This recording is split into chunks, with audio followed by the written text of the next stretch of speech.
Hi friends, నమస్తే. నా పేరు రామ్, స్మాల్ యూట్యూబర్ని. సరదాగా సంక్రాంతి రోజు జూ పార్క్ అని బయలుదేరాం. అనుకోకుండా జూ పార్క్లో యాదమ్ రాజు గారు, స్టెల్లా గారు కనిపించారు. నిజంగా చాలా గ్రేట్ అండి.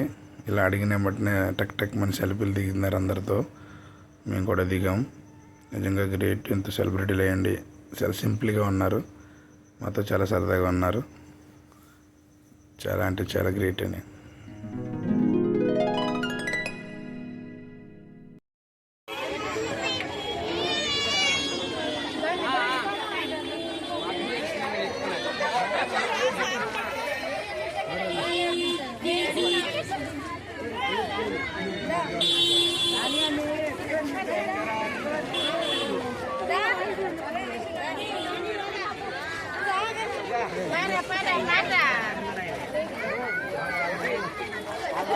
నేను దిగొచ్చు.